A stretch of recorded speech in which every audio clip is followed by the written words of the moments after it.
Dear students, again continuing with the modern methods of performance appraisal. In the last class we have seen what is assessment center. Today you will be seeing the human resource accounting and behaviorally anchored rating scales. Clear? So let us start with the human resource accounting. The concept human resource accounting is of recent origin. It is not like it has been years that human resources was considered as in accounting terms. Accounting terms consider ചെയ്യാന്ന് പറയുമ്പോൾ ഒരു valuable asset ആയിട്ട് തന്നെയാണ് human റിസോഴ്സിനെ consider ചെയ്തിരുന്നത്. പക്ഷേ അവർ ഇതുവരെ value ചെയ്യാൻ തുടങ്ങിയിരുന്നില്ല. പക്ഷേ these asset is valued in terms of money. ഇവിടെ ഹ്യൂമൻ റിസോഴ്സ് അക്കൗണ്ടിൽ മണിയുടെ രൂപത്തിൽ ഇവരെ വാല്യൂ ചെയ്യാണ്. How they can be valued in terms of money is that ഇവരെ വാല്യൂ ചെയ്യണത് ഹ്യൂമൻ ഫേമിൻ്റെ ഇൻറ്റേർണൽ ഹ്യൂമൻ റിസോഴ്സിനെ, അതായത് എക്സ്റ്റേണൽ കസ്റ്റമർ ഗുഡ് വില്ലിനെ കമ്പയർ ചെയ്തിട്ടാണ് ഈ വാല്യുവേഷൻ നടക്കുന്നത്. അതായത് ഹ്യൂമൻ റിസോഴ്സും പുറത്തുനിന്നുള്ള ഗുഡ് വില്ലും അറ്റാച്ച്ഡ് ആണ്. അത് രണ്ടും കമ്പയർ ചെയ്തിട്ടാണ്, അത് രണ്ടും കൂടിയിട്ടാണ് കമ്പൈൻ ചെയ്തിട്ടാണ് ഇതിൻ്റെ വാല്യുവേഷൻ ക്ലിയർ ആവുന്നത്. ഇപ്പോൾ ഒരു കോമ്പീറ്റൻ്റ് ആയിട്ടുള്ള ഒരു എംപ്ലോയി ഒരു ഓർഗനൈസേഷൻ ലീവ് ചെയ്യുന്ന സമയത്ത് human asset is decrease in asset സംഭവിക്കും. Clear? when a human resource comes into an organization, the human asset is increased. Clear? അപ്പോൾ ആ രീതിയിലാണ് നമ്മൾ അക്കൗണ്ടിങ് ആയിട്ട് അഡ്ജസ്റ്റ് ചെയ്യണത്. പിന്നെ ഈ ഒരു മെത്തേഡിൽ പെർഫോമൻസ് എങ്ങനെ ജഡ്ജ് ചെയ്യുക, പെർഫോമൻസ് അപ്രൈസലാണ് നമ്മളിവിടെ പഠിക്കുന്നത്. പെർഫോമൻസ് എങ്ങനെ ജഡ്ജ് ചെയ്യുക വെച്ചാൽ കോസ്റ്റും കോൺട്രിബ്യൂഷനും തമ്മിലുള്ള ഒരു അനാലിസിസ് ആണ്. അതായത് ഒരു എംപ്ലോയിക്ക് കൊടുക്കുന്ന expenditure, that means when you plan for a human resource, when you recruit a human resource, when you select a human resource, when you give induction to them, what are the training that you give, what are the compensation that you give, all these are cost. Clear? ഇത്രയും നമ്മൾ അവർക്ക് വേണ്ടി ചെലവാക്കുന്ന കോസ്റ്റാണ്. And what is received from them, അത് തമ്മിലുള്ള ഒരു ഡിഫറൻസാണ് നമ്മൾ കൺസിഡർ ചെയ്യുന്നത്. What is received from them, എന്താണ് അവരിൽ നിന്ന് റിസീവ് ചെയ്യണത്? I mean labour productivity, clear, their performance, contribution in terms of money. ഇത് തമ്മിലുള്ള ഡിഫറൻസാണ് that reflect the performance of employees. കാരണം നമുക്കറിയാം അവർക്ക് വേണ്ടി ചിലവാക്കുന്ന കോസ്റ്റുകളേക്കാളും അവരുടെ പ്രൊഡക്ടിവിറ്റി ഹയർ ആണെങ്കിൽ that means the employees are highly intellectual, right? അപ്പോൾ അവരുടെ performance is better. When their cost is high and their productivity is less in terms of cost, you can say that they have lots to improve. ആ രീതിയിലാണ് നമ്മളതിനെ മനസ്സിലാക്കുന്നത്. അപ്പോൾ അവരുടെ കോസ്റ്റും അവരിൽ നിന്ന് കിട്ടുന്ന ബെനിഫിറ്റും തമ്മിലുള്ള ഒരു ട്രേഡ് ഓഫ് ആണ്. And the difference is that there performance, it can be positive, it can be negative. So positive performance indicates that, I mean positive balance indicates that they are performing better, and negative that they have still more to do for the company. Clear? So that's all about human resource accounting, and you can say that human resource accounting is not progressed in a great way in the organization. It is still in its origin, and is still in its infancy stage, and is not popular to that extent. Clear? And next is the next method is BARS, behaviorally anchored rating scale, which is a important method.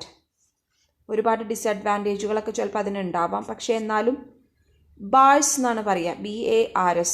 അതിനെ expand ചെയ്യണതാണ്. ചിലപ്പോൾ പലപ്പോഴും questions will come like what is BARS, behaviourally anchored rating scale. So it's also a type of rating scale where the employees are rated according to ആ ഒരു instrument ഉണ്ടാക്കാൻ ഭയങ്കര എഫേർട്ടാണ്. അതായത് questionnaire, U can say that A pre defined questionnaire.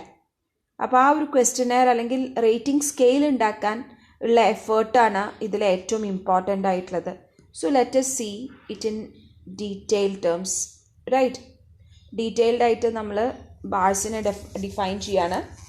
Rating സ്കെയിലാണ് which combines the benefits of critical incidents. അത് critical incidents അത് note ചെയ്യേണ്ട ഒരു പോയിൻ്റാണ്. ഇതിൽ ക്രിട്ടിക്കൽ ഇൻസിഡൻസിൻ്റെ ബെനിഫിറ്റ്സും and graphic rating scale. Graphic rating scale. These both are combined. Clear. ഇത് ഒരു കാര്യം നടക്കുമ്പോൾ അതിൻ്റെ ക്രിട്ടിക്കൽ ഇൻസിഡൻസ്, ഒരു ജോലിയുടെ ക്രിട്ടിക്കൽ ഇൻസിഡൻസ് എന്തൊക്കെയാണ്, ക്ലിയർ. അതേപോലെ അതിനെ റേറ്റിംഗ് സ്കെയിലായിട്ട് കമ്പയർ ചെയ്യുക, അതായത് whether it is good or bad. അപ്പം നമ്മൾ പറയാണ് the employee is good in handling this instrument. The employee takes good care when he input the instrument. ഇപ്പോൾ ചിലപ്പോൾ ആ ഒരു ജോലി ചെയ്യാനുള്ള ക്രിട്ടിക്കൽ ഇൻസിഡൻസ് എന്തൊക്കെയാണെന്ന് ഐഡൻറ്റിഫൈ ചെയ്യാം, അതിനെ റേറ്റ് ചെയ്യുക ഗ്രാഫിക്കലി, വെദർ ഗുഡാണോ ബാഡാണോ ആ എംപ്ലോയി ചെയ്യണത്. അപ്പോൾ ഈ ക്രിട്ടിക്കൽ ഇൻസിഡൻസിൻ്റെയും ഗ്രാഫിക് റേറ്റിങ്ങിൻ്റെയും ഒരു കോമ്പിനേഷനാണ് BARS. Clear. And developing this BARS is not an easy job. ഈ ബാർസ് ഡെവലപ്പ് ചെയ്യാനാണ് ഏറ്റവും ബുദ്ധിമുട്ട്. സോ ഈ ബാർസ് ഡെവലപ്പ് ചെയ്യാൻ you have some steps that you are following to develop that BARS. Clear.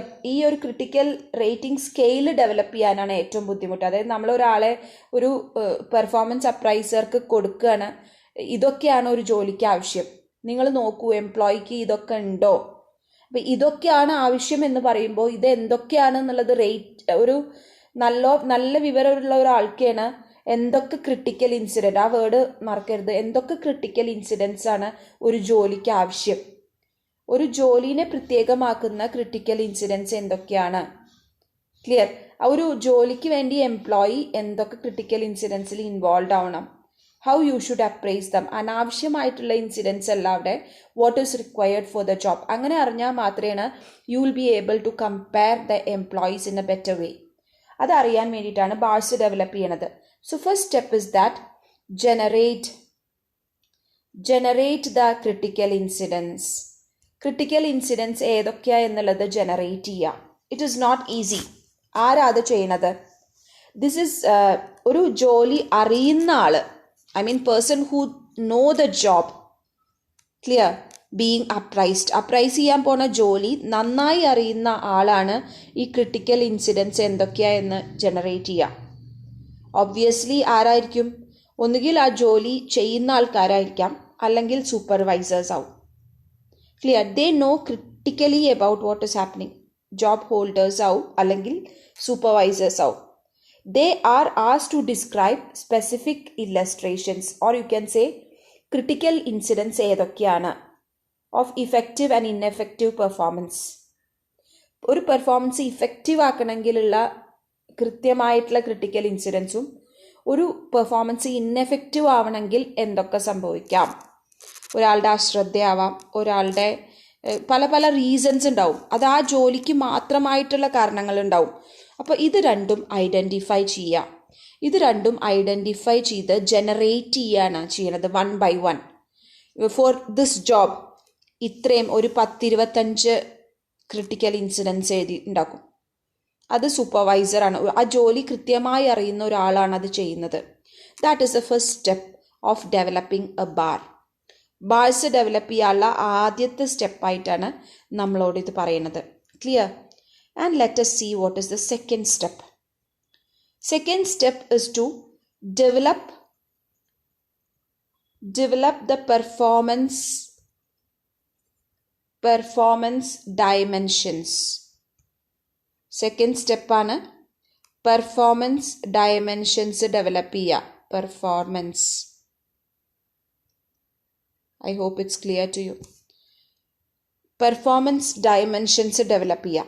അതായത് ഒന്നും കൂടി ഞാൻ പറയാം, ഈ ആൾക്കാരേനെ ഇപ്പം നേരത്തെ അപ്രൈസിൽ ഒരു ക്രിട്ടിക്കൽ ഇൻസിഡൻറ്റ് കണ്ടുപിടിച്ചുല്ലോ. ഈ ക്രിട്ടിക്കൽ ഇൻസിഡൻറ്റ് കണ്ടുപിടിച്ച ആൾക്കാരെന്താ ചെയ്യുക വെച്ചാൽ ആ ഇൻസിഡൻസിനെ ചെറിയ ഗ്രൂപ്പാക്കും. ക്ലിയർ? അതായത് ചെറിയ ഗ്രൂപ്പ് എന്ന് പറഞ്ഞാൽ ഓരോ ഗ്രൂപ്പിനും 5 ക്വാളിറ്റി. ഇപ്പം ഞാൻ പറയാം, ഒരാളെക്കുറിച്ച് നമ്മൾ കുറേ എഴുതി, നമുക്ക് പറയാം അയാളുടെ പേഴ്സണൽ ആട്രിബ്യൂട്ട്സ് ഇതൊക്കെയാണ്, അയാളുടെ പെർഫോമൻസ് ആട്രിബ്യൂട്ട്സ് ഇതൊക്കെയാണ്, അപ്പം ആദ്യം അയാളെക്കുറിച്ച് നമ്മൾ ഡിസ്ക്രൈബ് ചെയ്യുമ്പോൾ അയാൾക്ക് ഇന്ന ക്വാളിറ്റി ഉണ്ട്, ഇന്ന ക്വാളിറ്റി എല്ലാതും നമ്മൾ എഴുതും. Both performance and personality together V mix-up. പിന്നെ അതിനെ ഓരോരോ ക്ലസ്റ്ററാക്കി കൊണ്ടുവരും. അതായത് അയാളുടെ ഗുഡ് പേഴ്സണാലിറ്റി, ബിഹേവിയറൽ ആറ്റിറ്റ്യൂഡ്, അയാളുടെ മോറൽ ആറ്റിറ്റ്യൂഡ്, അയാളുടെ പല ആംഗിളിലുള്ള ആളുടെ ഫിനാൻഷ്യൽ പെർഫോമൻസ്, ക്ലിയർ. സോ പിന്നെ ഹൗസ് ഹോൾഡ് പെർഫോമൻസ്, അങ്ങനെ ഒരു വ്യക്തിയെക്കുറിച്ച്.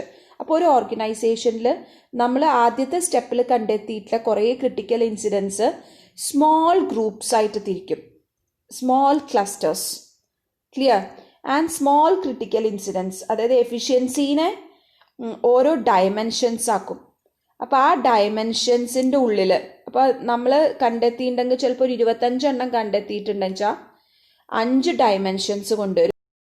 അപ്പോൾ 5ൻ്റെ ഉള്ളിൽ ആ 5 ഡയമെൻഷൻസിനെ 5ആക്കി തിരിച്ച് നമ്മളുടെ ഈ ക്രിട്ടിക്കൽ ഇൻസിഡൻസ് ഒക്കെ ഈ 5 എണ്ണത്തിൽ ഏതിലാണ് വരുന്നത്, നമ്മൾ ആദ്യത്തെ സ്റ്റെപ്പിൽ കൊണ്ടുവന്ന ക്രിട്ടിക്കൽ ഇൻസിഡൻസ് ഈ 5 എണ്ണത്തിൽ ഏതിലാണ് വരുന്നത് എന്ന് കൃത്യമായിട്ട് സ്പെസിഫൈ ചെയ്യും. അപ്പോൾ ഇതൊക്കെ ഷോർട്ടർ ഡയമെൻഷൻസ് ആക്കാണ്, ക്ലിയർ. ആ ക്രിട്ടിക്കൽ ഇൻസിഡൻസിനെയൊക്കെ ചെറിയ ചെറിയ ഡയമെൻഷൻസിലേക്ക് കൊണ്ടുവരണം. സോ അതാണ് സെക്കൻഡ് സ്റ്റെപ്പ്. തേർഡ് സ്റ്റെപ്പ് എന്താ വെച്ചാൽ that is to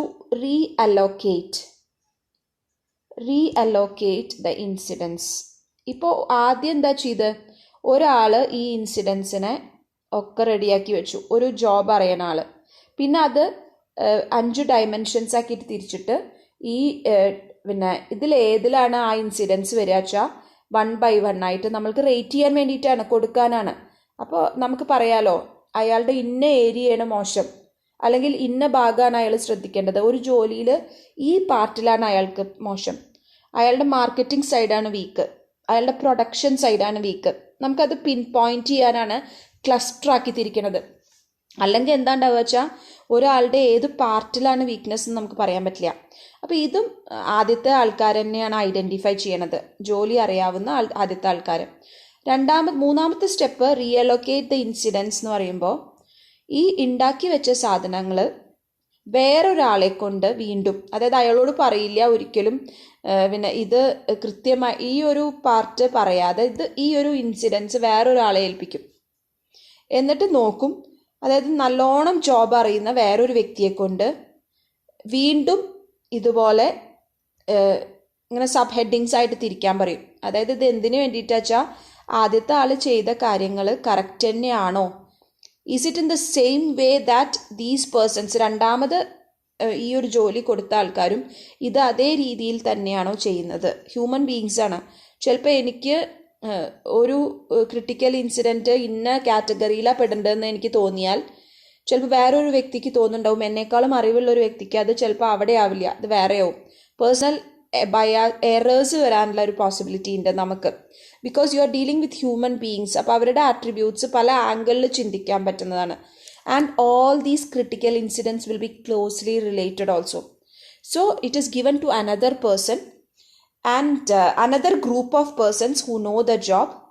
They allocate these same critical incidents in a ഇതേപോലെ തന്നെ ക്ലസ്റ്ററാക്കി തിരിക്കും.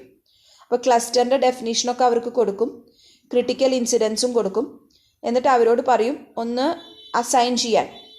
അപ്പോൾ അവർക്ക് ബെസ്റ്റായിട്ട് തോന്നുന്ന രീതിയിൽ അവർ ഈ പിന്നെ അവർക്ക് കൊടുത്ത ക്രിട്ടിക്കൽ ഇൻസിഡൻസിനെയൊക്കെ ആദ്യം ഡിവൈഡ് ചെയ്യും. നമ്മൾ ക്ലസ്റ്ററും കൊടുക്കണം കേട്ടോ.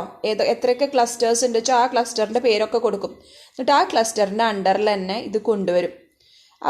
പിന്നെ എന്നിട്ട് നമ്മൾ നോക്കും ഒരു ക്രിട്ടിക്കൽ ഇൻസിഡൻറ്റ് അതിൽ തന്നെയാണോ കിടക്കുന്നത്. അപ്പോൾ നമ്മൾ കൊടുത്തപ്പോൾ 25 സ്റ്റേറ്റ്മെൻറ്റ് കൊടുത്തു എന്നാണ് ഞാൻ പറഞ്ഞത്. 25 ക്രിട്ടിക്കൽ സ്റ്റേറ്റ്മെൻറ്റ്, ഓരോ ക്ലസ്റ്ററിൻ്റെ അടിയിലും 5 എണ്ണം. അപ്പോൾ ആദ്യത്തെ ആളും ഈ രണ്ടാമത്തെ ആളും ഇതിൽ തന്നെ ഇട്ടിട്ടുള്ള വെച്ചാൽ അത് റീറ്റെയിൻ ചെയ്യും. പക്ഷേ സെക്കൻഡ് ഗ്രൂപ്പ് വേറൊരു ഒട്ടും ഇതില്ലാത്ത സ്ഥലത്താണ് ഇട്ടിരിക്കുന്നത്, രണ്ടും തമ്മിൽ ഒരു ബന്ധവും ഇല്ലാത്ത പോലെ വെച്ചാൽ അങ്ങനത്തെ ക്രിട്ടിക്കൽ ഇൻസിഡൻസിനെയൊക്കെ റിമൂവ് ചെയ്യും, റീഅലോക്കേറ്റ് ചെയ്യും. ക്ലിയർ. അപ്പോൾ ക്രിട്ടിക്കൽ ഇൻസിഡൻസിനെ റീറ്റെയിൻ ചെയ്യും. അതായത് ഇപ്പോൾ ഒരു ഗ്രൂപ്പ് ഓഫ് പേഴ്സൺസ് ആണ് ഇൻക്ലൂഡ് ചെയ്യണത്. ആ ഗ്രൂപ്പിൽ 50 to 80% വരെ പഴയ പോലെ തന്നെയാണ് അസൈൻ ചെയ്തിട്ടുള്ള വെച്ചാൽ ദാറ്റ് ഈസ് റീറ്റെയിൻഡ്. പക്ഷേ അസൈൻ ചെയ്തിട്ടുള്ളത് ഡിഫറെൻ്റ് ആണെങ്കിൽ ആ ക്രിട്ടിക്കൽ ഇൻസിഡൻസിനെ ഒഴിവാക്കും. കാരണം കോൺട്രവേഴ്സി ഉണ്ടാവുന്ന ക്രിട്ടിക്കൽ ഇൻസിഡൻസ് ഇൻക്ലൂഡ് ചെയ്താൽ rating is difficult. Is it clear?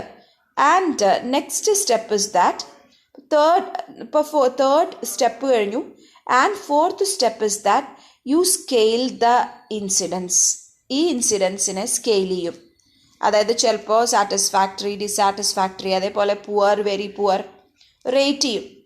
അപ്പോൾ ആ ഒരു റേറ്റ് ചില സമയം നമ്മളിപ്പോൾ 5 പോയിൻറ്റ് സ്കെയിലൊക്കെ യൂസ് ചെയ്യുന്നുണ്ട് നമ്മുടെ റിസർച്ചിന്.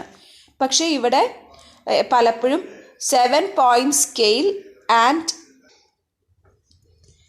So they are rated. Scale these person scale ചെയ്യുക ചെയ്യണത്, റൈറ്റ്?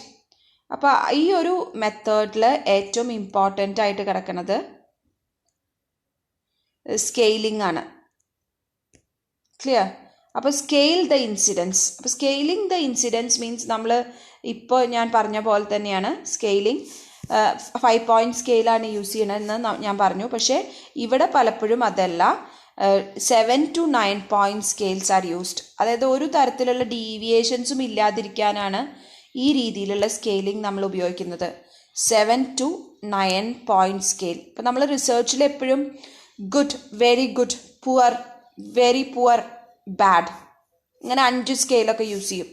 അല്ലെങ്കിൽ ഡിസാറ്റിസ്ഫൈഡ്, സാറ്റിസ്ഫൈഡ്. അപ്പം നമ്മളൊരു കാര്യം ഇപ്പോൾ ഞാൻ പറയാം, I will tell you an example to you. ഒരു എക്സാമ്പിളായിട്ടാണ് പറയുന്നത്. സോ 7 to 9 പോയിൻറ്റ് സ്കെയിൽസ് ആണ് അവിടെ യൂസ് ചെയ്യണത്. ഞാൻ എക്സാമ്പിൾ പറയാം. ദ ടീച്ചർ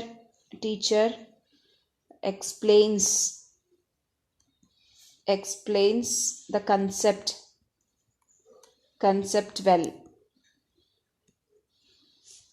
അപ്പോൾ നിങ്ങളോട് ഇതൊരു ക്രിട്ടിക്കൽ ഇൻസിഡൻ്റ് ആണ്.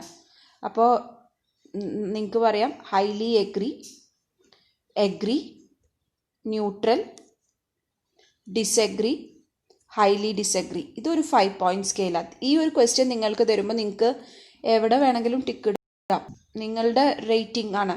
അപ്പോൾ ഇങ്ങനെ 5 പോയിൻറ്റിന് പകരം 7 to 9 പോയിൻറ്റ് സ്കെയിൽ യൂസ് ചെയ്തിട്ടാണ് ക്ലാസ് എടുക്കുക. ക്ലിയർ? 7 to 9 പോയിൻറ്റ് സ്കെയിലാണ് റേറ്റിങ്ങിന് കൊണ്ടുവരിക. ഇതേ ക്വസ്റ്റ്യൻ തന്നെ 9 സ്കെയിൽ വരെ യൂസ് ചെയ്യാം. അതെന്തുകൊണ്ടാണെന്ന് വെച്ചാൽ ഓരോ മൈന്യൂട്ടായിട്ടുള്ള ഡിഫറൻസും ഇപ്പോൾ ചിലപ്പോൾ നിങ്ങൾക്ക് കുഴപ്പമില്ല, നന്നായിട്ട് എടുക്കുന്നുണ്ട്, മോശമെന്ന് പറയാൻ പറ്റില്ല. അപ്പോൾ നിങ്ങൾക്ക് എഗ്രി എന്ന് പറഞ്ഞൊരു ഓപ്ഷൻ ഉണ്ട്. ഇപ്പോൾ ഗുഡ് അല്ലെങ്കിൽ ബാഡ് എന്ന് പറഞ്ഞിട്ടുള്ള 2 ഓപ്ഷൻ മാത്രമേ ഉള്ളൂ വെച്ചാൽ യു ആർ കൺഫ്യൂസ്ഡ്. നിങ്ങൾക്ക് പലപ്പോഴും ബാഡ് ഇടാൻ പറ്റാത്ത സിറ്റുവേഷൻ ഉണ്ടാവും, ചിലപ്പോൾ ഗുഡ് ഇടാൻ എക്സ്ട്രീംസ് ആണ്. അപ്പോൾ അതിനെ ഒഴിവാക്കാൻ വേണ്ടിയിട്ടാണ് ഇടയിലുള്ള കുറേ സബ് പോയിൻറ്റ്സ് കൊടുക്കുന്നത്. ഇതേപോലെ 9 പോയിൻറ്റ്സ് ആയിട്ട് നമ്മൾ ഗ്രേഡ് ചെയ്യുക ചെയ്യണത് ബാഴ്സിൽ. Clear? And that is the 4th step, scaling. And finally 5th step is that you are developing the instrument. ഈ ഒരു ക്വസ്റ്റ്യനെയർ അല്ലെങ്കിൽ ഈ ഒരു ക്രിട്ടിക്കൽ ഇൻസിഡൻറ്റിനെ ഡയമെൻഷൻസ് ആക്കിയിട്ട് കൃത്യമായി അപ്രൈസലിന് വേണ്ടിയിട്ട് ഡെവലപ്പ് ചെയ്തു. Now the bars are ready. ആ ഒരു റേറ്റിംഗ് സ്കെയില് ഇപ്പോൾ റെഡിയാണ്. ക്ലിയർ? ഇതിന് കുറേ അഡ്വാൻറ്റേജ് ഉണ്ട്.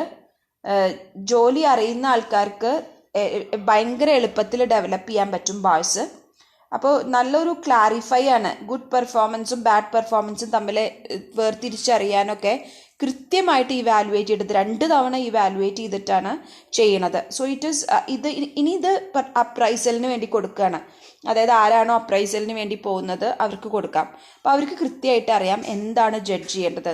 അല്ലാതെ ബ്ലാങ്ക് ആയിട്ടല്ല പോണത്, കൃത്യമായി ഇവാലുവേറ്റ് ചെയ്ത് അതും വളരെ കറക്റ്റായിട്ട് അറിയുന്ന ആൾക്കാരെ കൊണ്ട് ഒരു വട്ടം ചെയ്യിപ്പിച്ച് അതുതന്നെയാണോ ശരിയെന്ന് വേറൊരു ആൾ കൂടി ചെക്ക് ചെയ്തിട്ടാണ് ക്രിട്ടിക്കൽ ഇൻസിഡൻസ് ചെയ്യണത്.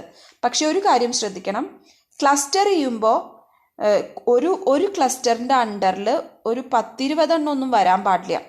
ഒരു ക്ലസ്റ്ററിൻ്റെ അണ്ടറിൽ 5 or 6 ഡയമെൻഷൻസ് മാത്രമേ ഉണ്ടാവാൻ പാടുള്ളൂ.